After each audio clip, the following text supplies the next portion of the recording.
At 17, I had my first child.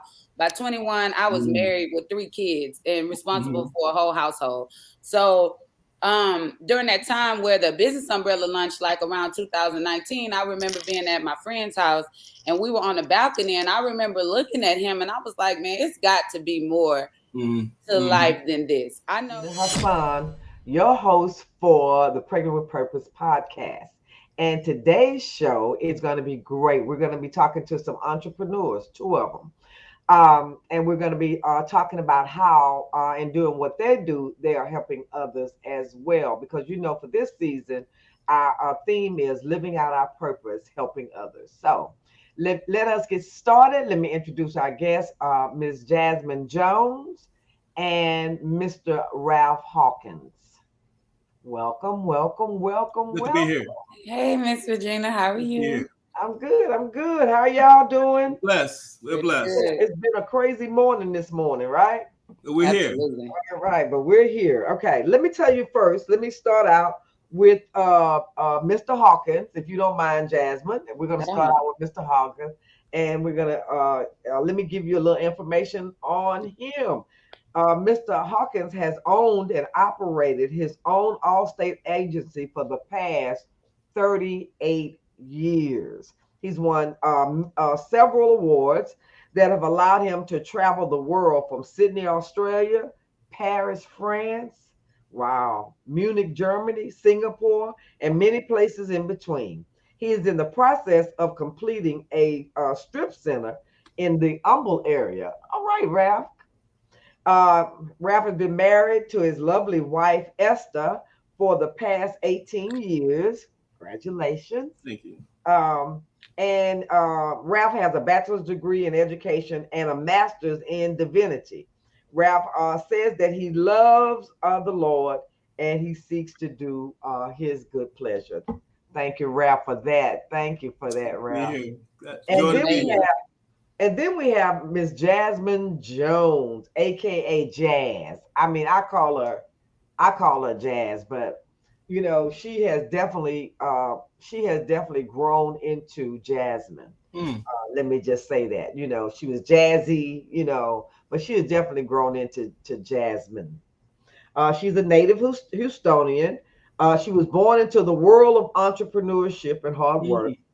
Jazmin's mom, Marilyn Jones, is the founder and CEO of a nonprofit behavioral health institution, and she's been operating that institution for the last 26 years. Jazmin's father is looking to retire from Anheuser-Busch after 45 years, man. After 45 years of service. At the age of 34, Jazmin is known in the community as a philanthropist, financial executive, and an entrepreneur. With more than 14 years of experience in finance and business administration, Jazmin has helped both profit and not-for-profit agencies take control of their back office, cut costs, increase profits, and grow their business. Jazmin knows firsthand how difficult it is for entrepreneurs to manage the day-to-day operations of their business. That's great. Yes, she does. In 2019, she launched the Business Umbrella. The Business Umbrella helps owners who are overwhelmed and overworked get unstuck so they can take their businesses to the next level and maximize their growth. During the pandemic, Jazmin started a podcast for TBU. She is my podcast mentor. My podcast. This is how I got started, is with Jazmin. And her podcast was called Let's Talk Business. She's recorded 2 seasons interviewing entrepreneurs and realtors.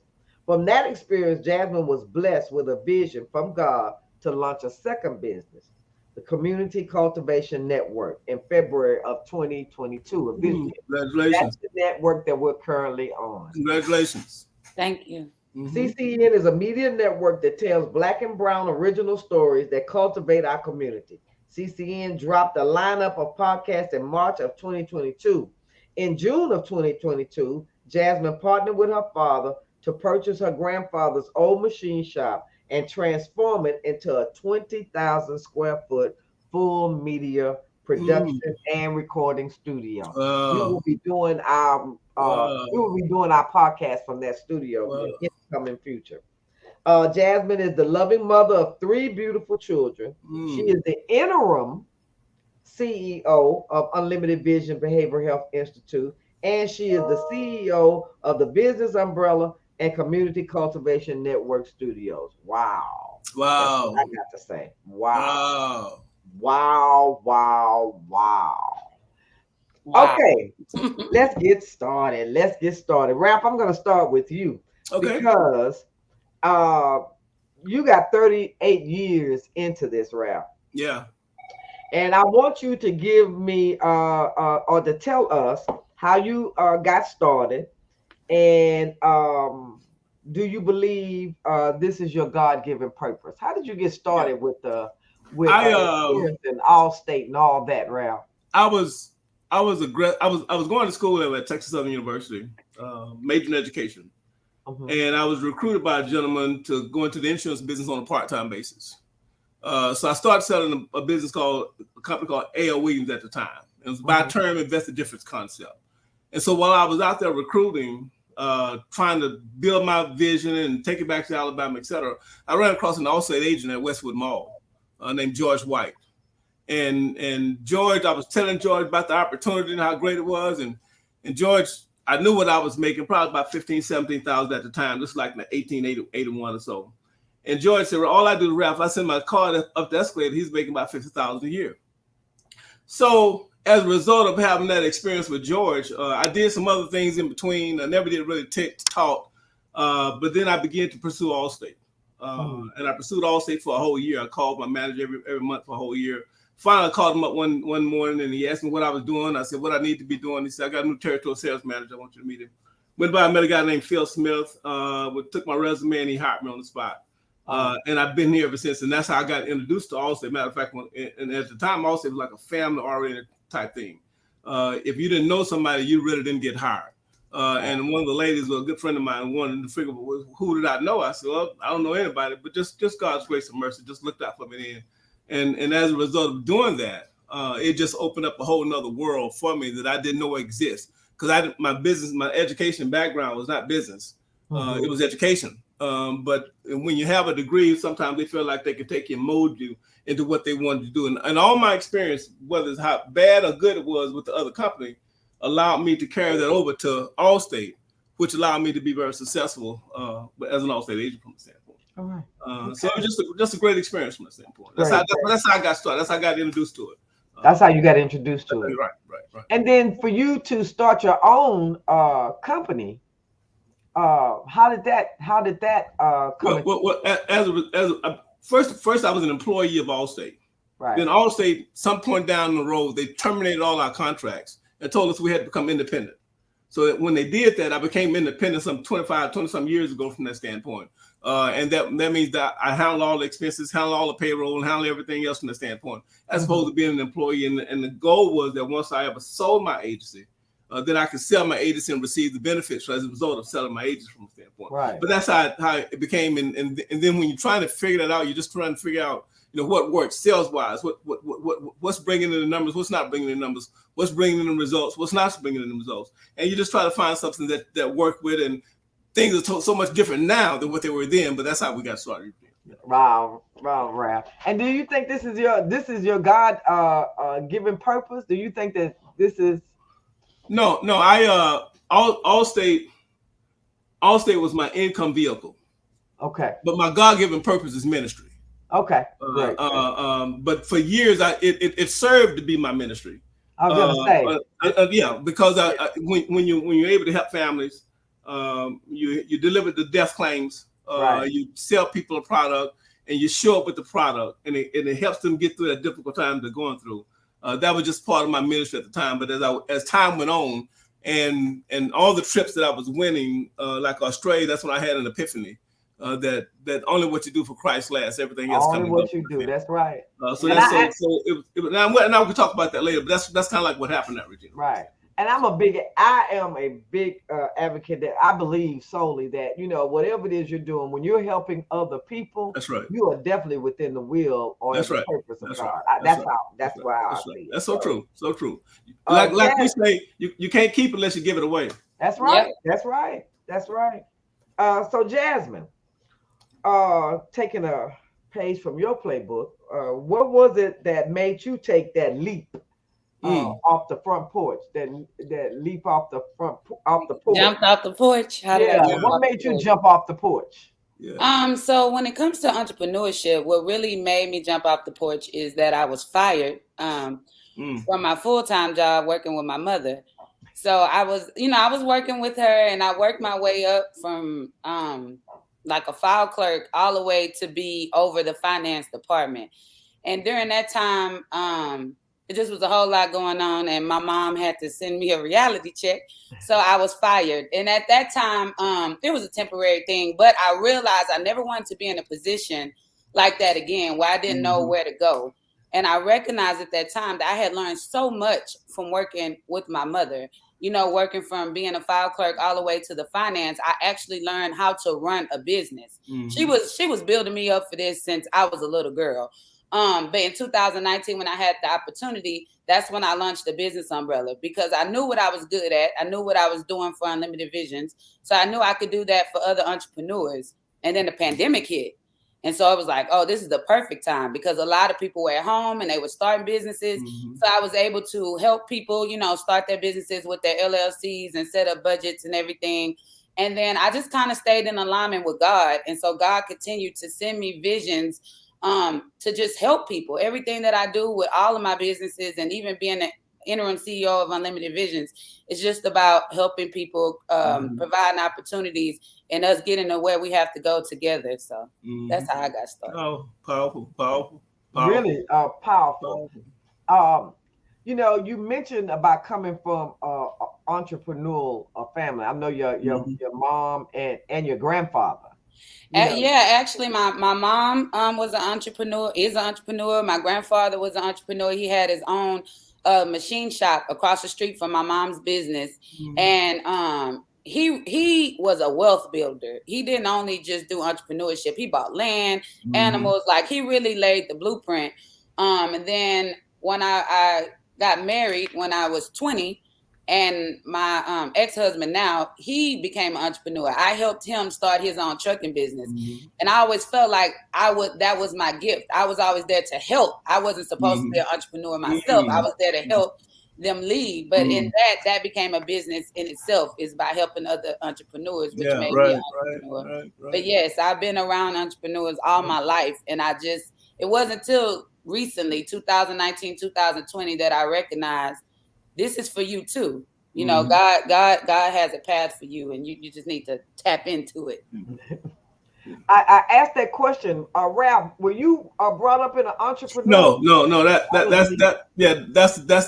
why I admire so much in the family so much, because my father was a truck driver, my mom was a nurse. So my goodness, that entrepreneurship. Same here, Ralph. Yeah, my mom was a nurse and my dad was a truck driver. Wow, that's right, James. Straight up, man. So, yeah, they believed in going to work. You go to work, you work hard, work ethic. You stay on that job. You stay right. on that job for 100 years. That's right. That's right. So you can get the benefits like insurance. That's right. That's right. You call and talk to my family about quitting. Man, No. And I think it was look, Ralph. I think it was some selfish motives about that, because it was like, girl, if you ain't got no job, you might move back home, and you need to work. But that's what we were always taught. And people who were entrepreneurs, they were just like folks that already came from money, and they already had money, or their parents had money, or whatever. But I was thinking about it on my ride over here, how I was exposed to some entrepreneurs, but we just didn't see them that way. No. My aunt Willie Ray, she had her own beauty shop. It wasn't called a salon back then. It was called a beauty shop. Right. And she was a beautician. She wasn't a stylist. Right. She was a beautician. That's right. And I never looked upon her as an entrepreneur. No, that's right. No. But she was. That's right. And then my best friend, Natalie Denman, her mom had her own daycare. Over in Cloverland, Miss Denman. And I didn't realize until I attended her services, her homegoing services, it didn't hit me. Miss Denman was an entrepreneur. That's right.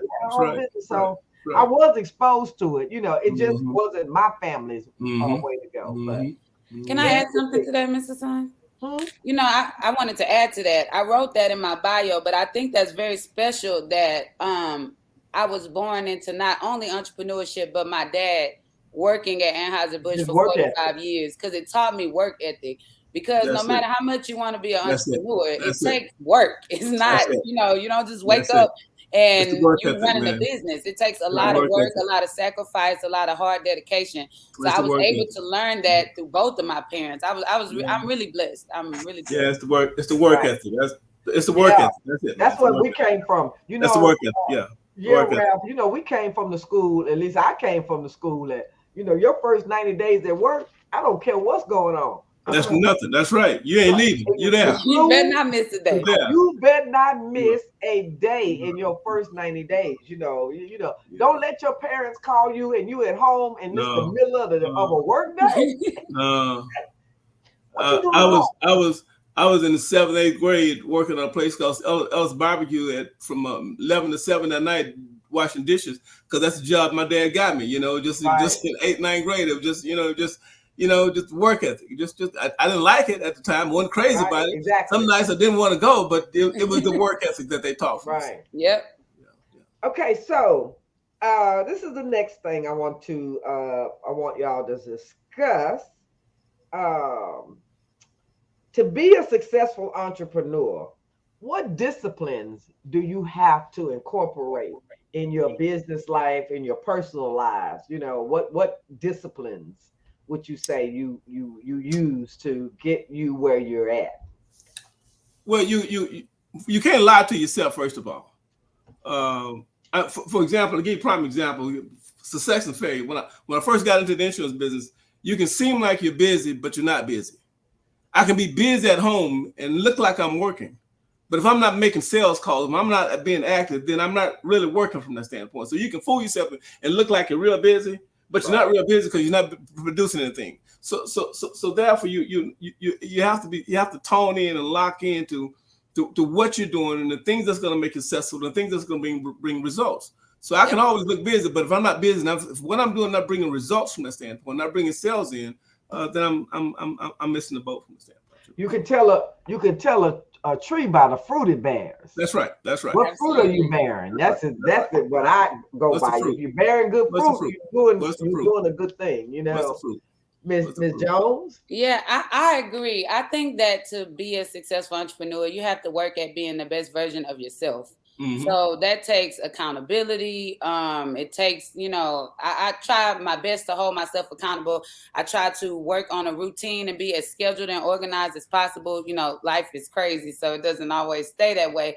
But accountability is really number one, trying to be the best version of myself and holding myself accountable. Because in business, you have to, as your business grows, you're going to have staff, you're going to have employees.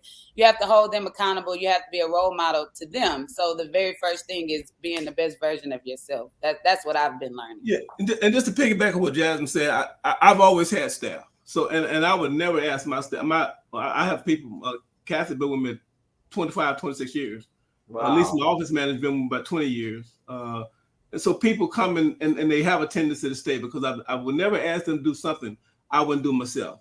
So Absolutely. you always set an example of character, integrity, honesty, and family from the standpoint. And when you include all those together, you set a certain environment where it's inclusive, man. And as you grow, they grow from that standpoint. You can't, like I said, you can't keep it unless you give it away from that standpoint. Yeah, you always got to treat them like you want to be treated. So that's a good testament. The fact that you've had those people in your employ for those many years, man. Yeah, loyalty. That says a lot. Okay.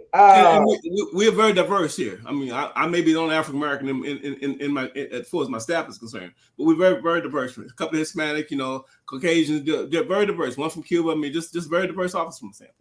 Okay. All right, Ralph. So here we go. Jazmin, tell me what has been the most difficult part of your journey and what has brought you the most rewards? So it's actually the same thing. The same thing that has been the most difficult part of my journey brings me the most reward, and that is balancing being a mother to my children. So I'm a single. I'm not a single parent. You know, I have a lot of help from their father, but I'm a single woman. Right. And so my kids depend on me for everything. So it's very important for me to make sure that they have their needs. So trying to balance that and take care of all the staff and the companies, sometimes it can be very overwhelming. But that's also my biggest reward because I know what I'm doing. I know who I'm doing it for. I know that all of this will give them opportunities that they never imagined, just like my mother did for me. So, yeah. We like to interrupt your podcast experience to let you know that this could be where your ad is right here. Here. The CCN network is actually looking for advertisement right now. So if you want to advertise on any of the shows that are on the CCN network, please let us know. Call me. Text me. Just hit us up. Send a pigeon. If you want, you can just walk over here and tell us. But you can advertise here, CCN network. That's it. Word. My name is Steven Thompson from Stevie Rock Radio, and you are now watching the CCN.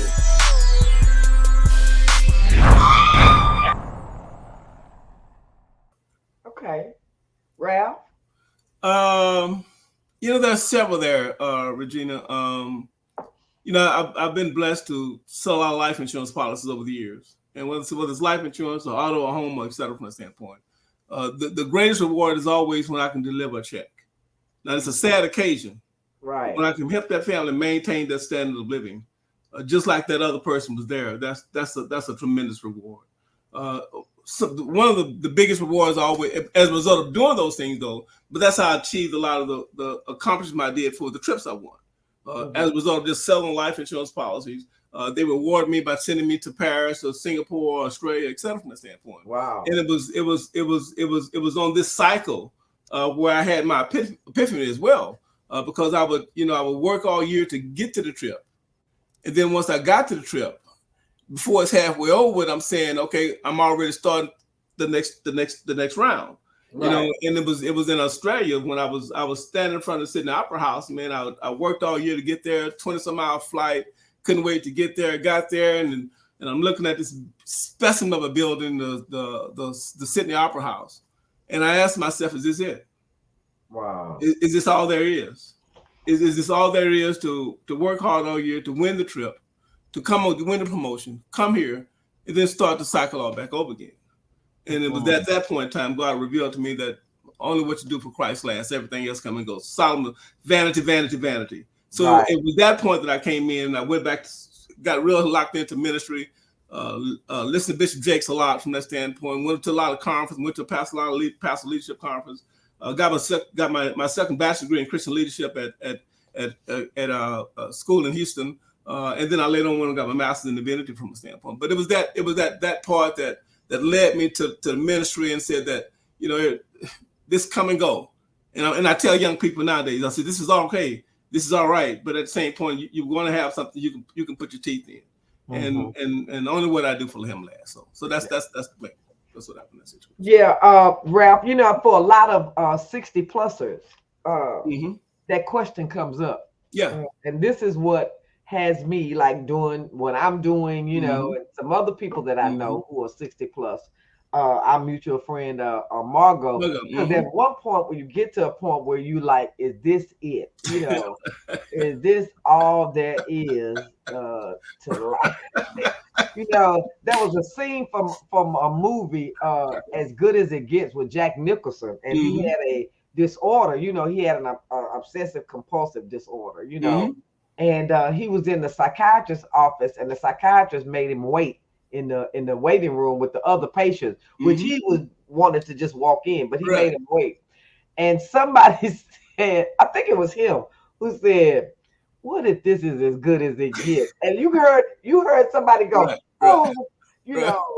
that line always just spoke. Right, that's right. Because the thing, not getting any fulfillment and realizing that by doing what God has purposed you to do, of being within God's will, it does give you that fulfillment. That's right. That's right. That's right. And that's that's what got me started with the Pregnant with Purpose, because I realized that just because there are a group of us who have turned 60, it doesn't mean that life is over with. No, and I got a lot of encouragement from Jazmin about that. When I came to her and talked about doing a podcast, barely didn't even know what a podcast really was, but when I came to her about it, she was thrilled, and what I was really hoping she'd say was, nah, you right.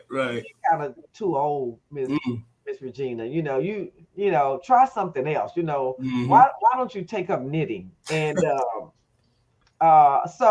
but she didn't. She was very excited. And when I told her that I wanted my target audience to be 60 plus people, and to talk about, what their purpose is, because I'm convinced that God has given us a purpose. That's right. That's right. It doesn't make any difference about your age, about your if there's any reason. Right, what your mental capacity, what your educational, it doesn't. That's right. Doesn't matter.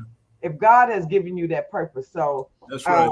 You are absolutely right, man. Go ahead. No, and what I was gonna say, and I get to share all of this with people who are younger than I am. Right. That's the gift, right? Yeah, they like to be around me, Ralph. I don't know why, but they like to be around me. I know. So wisdom. Yeah. But what you say, Jazmin? I wanted to talk, like he spoke about that moment, about, is this it? I'm not 60, of course. I'm half that age, but I did have a moment very similar to that, because my life jump started very early. So at 17, I had my first child. By 21, I was married with 3 kids and responsible for a whole household. So during that time where the business umbrella launched, like around 2019, I remember being at my friend's house and we were on the balcony, and I remember looking at him and I was like, man, it's got to be more to life than this. I know that God didn't set it up for me this way. I know I had kids at an early age, but I also had a hysterectomy at an early age. Like, God knew what he was doing this whole entire time. So at that moment, I just felt like everything that I had accomplished was a setup for something else. I just didn't know what it was at that time. That's right. And then here we are, you stay in alignment, and I pray a lot and ask God to guide me. And here we are with Community Cultivation Network. And when I look back at my life, I'm like, every single thing was a preparation for this moment. I just had to just stay in alignment and take the time to see, okay, Jazmin, you ready to go to the next level? Let me share this, Regina, because what you said is so important. I'm surrounded by guys, particularly at the gym. And a lot of the younger guys come around, because I just go and talk to them, and they, first of all, they strange that they think I'm interested in them, but I just want to encourage them. And so you just go around, you just talk to them, just let me just keep doing what you're doing. It's an encouraging moment from the standpoint, and just stay on the path that you're on, because things will work out. And just going back to what the word of God says, all things, not something, all things work together for the good of those that love the Lord, who are called according to his purpose. Now, when I truly believe that, and I believe that with my heart and soul, I understand that I may not like what's going on in my life. I may not even agree with it. I'm talking God about it, but I trust him. So as a result of trusting him, it doesn't matter what comes. I know it's going to be for my good and his glory down the road. I can't understand it all now, but I just know however it's going to work out, it's going to be for my good and his glory, because I trust him. I don't trust the situation. I don't like it. I'm not enjoying it, but I trust him from that standpoint. So as long as I trust him, it's going to work out all right from this standpoint. That's right, Ralph. Preach that, Ralph. Preach that, because when you think about it, man, just when when I think about how great that God has been to me, the message for our for church this Sunday that my pastor preached on, the message was about him choosing me, and wow, that's right. All people, but that's right. Like I said, it's one body but many parts. And I always tell somebody, if your part is being the elbow, then you should try to be the best elbow there is. You're right about that. But I spent a lot of my life, this is true confession, being transparent. I spent a lot of my life saying, man, I wish I was the neck. Or, I can't be the head. Or, you know what I mean? Or, you know, look at the shoulder. The shoulder, you know what I'm saying? I spent a lot of my life trying to be something else when God had positioned me. That's right. He only made one Regina. Right. He only made one Regina. That's right. And you know, instead of who that is. Wow, instead of embracing who that is through Christ, you know, instead of embracing that, I was so busy. And I'm saying this now because I know it's somebody out there listening. That's right. That, you know, you feel like, you know, hey, man, you know, there's no worth to me, but God don't make no junk. I truly believe that. You know, if we are made in his image, he couldn't have made junk. You know what I'm saying? Right. So, I believe, and that's where I go back to, that's why this podcast was started. You know, because I wanted to reach out to some people who may be feeling like it's over. That's right. Don't have anything else left to do. That's right. What is it for me to do now? Some people have felt like, I used to say, at one point I just felt like, hey man, I'm going to be turned out to a pastor and, you know, just graze, you know, and my idea was I'm going to retire and just sit back in my rocking chair. You know, a lot of that changed, you know, a lot of visions that I had for my life at this point, it changed, Ralph. One of them is that I would be spending this time with my husband. With Tyrone, that's right. That's right. That's right. That's right. And he died. So that's right. Like, that's right. You know, that's right. So anyway, great discussion, y'all. Great. Yeah, yes, enjoying it. Yeah.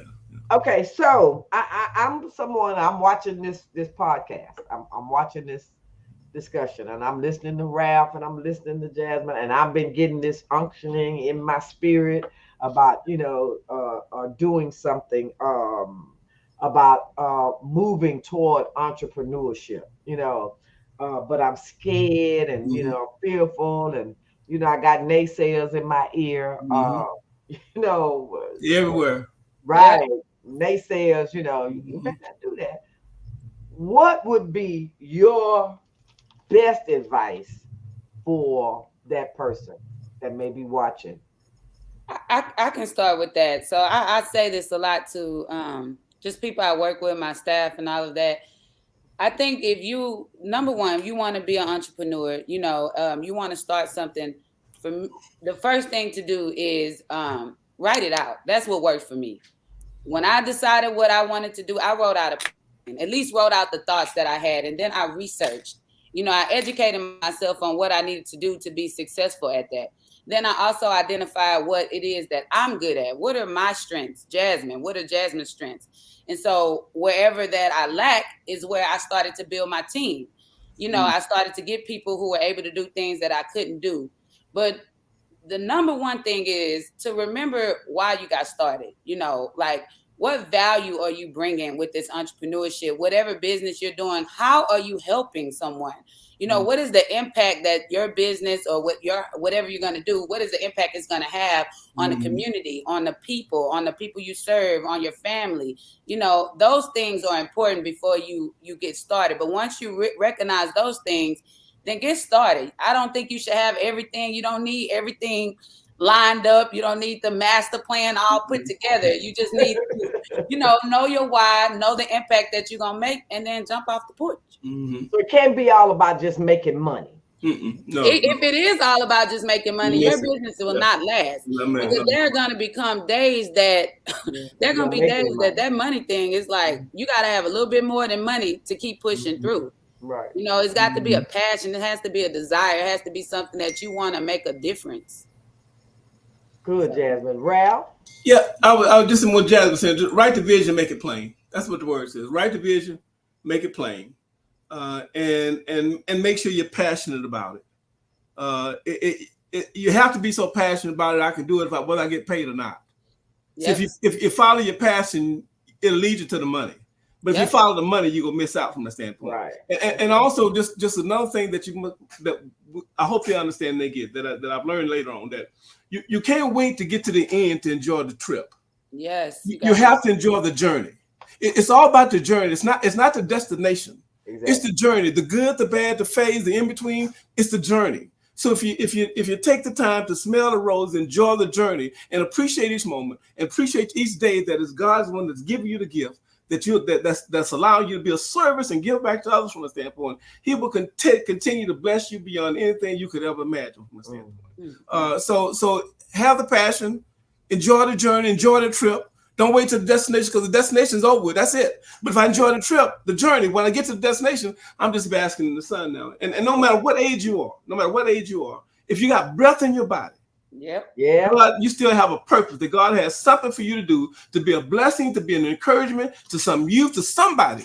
You have some. My mother's at 95 years old. She's still ushering. She's still ushering out her churches. Standing on her post.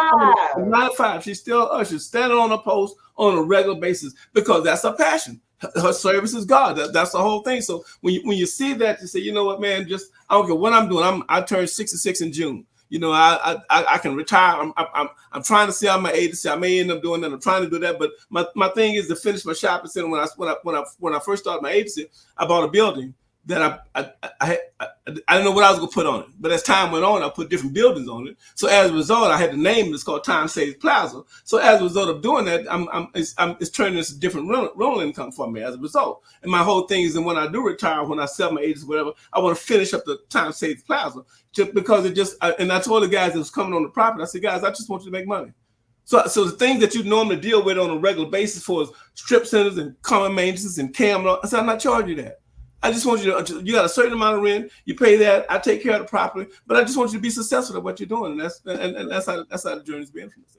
Wow. Wow. What a blessing, Ralph. What a blessing. God has blessed me tremendously. I mean, I realized that. And I realized that God has blessed me to be a blessing to others. A blessing to others. Right. I want to thank y'all for today. This has been wonderful as usual. I'm so grateful to God that, that when the podcasts come together, they always seem to be just marvelous discussion. Amen. It really is. And it's not anything, we don't rehearse. Y'all didn't know what I was going to ask you, I didn't know what I was going to ask you, until coming over here. But I like the way that it flows. I like how God has brought us together. Amen. I want to thank Miss Jazmin Jones. Yeah, thank you, Jazmin. Keep doing what you're doing, girl. You're doing what you're doing. Outstanding. Great having you here. And Mr. Ralph Hawkins, which, I could go into how I got to Ralph. Mm-hmm. But I know for a fact it's a God thing. That's right. That's right. It's a God thing. That's right, Regina. That's right. It was somebody else there. They wasn't meant to be here. You were, Ralph, and I really am grateful. I appreciate you waiting on me too. Right. Thanks to Margot. That's right. But when she said, I was like, yeah, she said, I think Ralph would be good, so. But how I got to you is solely a God thing, and I'm very grateful for that. Amen. So how we like to do it here. I end it with you old. So this is really difficult for me to share this one, right? Because it really shows about my age. Okay, but that's all right, Regina. But one day I gone to the post office. I don't like going to the post office, y'all. People in the post office, some of the people, and not all the people, but sometimes people in the post office have a tendency to treat you like you're stupid because you don't know all the post office rules. Okay. Right. So anyway, I went in there and they had a line and I was just going to get some stamps, I think, and maybe do something else, but it was stamps, I know. And they had a line of people waiting. And then they had these machines that, that you can go to. They're like ATMs, you can buy the stamps right from them, That's and right. I thought, That's right. Why not? So I boldly stepped up to the machine, Knew what you was doing. And here I go. So I pushed the button to get started and the machine went. And that was because it wasn't a machine, it was a poster of a machine that I went up to.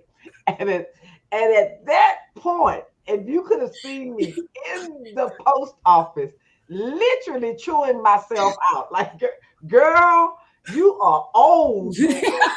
Could you not tell that was a poster?